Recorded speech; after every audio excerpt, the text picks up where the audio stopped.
ও আমার জাতি, আমি আজ আপনাদের সর্বশেষ কথা বলে যাই, নিজেদের ভাগ্য পরিবর্তনের জন্য সবার আগে রাষ্ট্রের কর্ণধারদেরকে পরিবর্তন করতে হবে। তার মানে হচ্ছে আমি একা নামাজি, হাজি, গাজী আমি ভালো হলে চলবে না, আমার নেতৃত্বের জায়গায় যিনি বসেছেন তাকেও ভালো হতে হবে। এজন্য নেতৃত্বের জায়গায় পরিবর্তন করতে হবে, আমাদেরকে প্রতিজ্ঞাবদ্ধ হতে হবে। আগামীর বাংলাদেশে আমরা কোরআনকে সংসদে ঢুকাতে চাই। আমার পূর্বে ইয়াহিয়া তাকি অত্যন্ত গুরুত্বপূর্ণ দিক নির্দেশনামূলক, যদিও কথাগুলো খুবই সংক্ষিপ্ত, কিন্তু সব ওয়াজ আমার মনে হচ্ছে ইয়াহিয়া তাকি করে ফেলেছে। আলহামদুলিল্লাহ, সব কিছুর একটা নির্যাস থাকে না, মেসেজ তার মুখ থেকে বের হয়েছে। এত অল্প বয়সে মানুষের হৃদয়ে এত দ্রুত পৌঁছে যাওয়া, এটা খুবই কম সংখ্যক বান্দারই জোটে, যা আল্লাহ তাআলা ইয়াহিয়া তাকিকে দান করেছেন।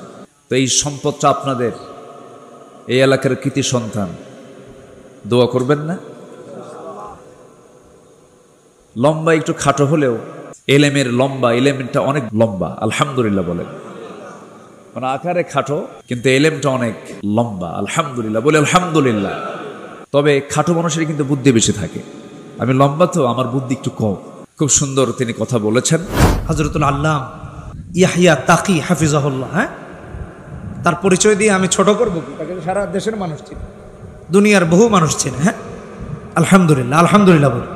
ইয়াহিয়া ভাতিজা, বন্ধু, বড় ভাই জাকারিয়া আল হুসাইনি দামাত বারকাতুহুম কর্মজীবনের প্রথম বছরের সঙ্গী, আর তারই সন্তান আমার কোলে পেশাব করছে। ইয়াহিয়া এ তাকি আমার কোলে মুছছে মিয়া, হ্যাঁ কয়বার মুছছে জানি না।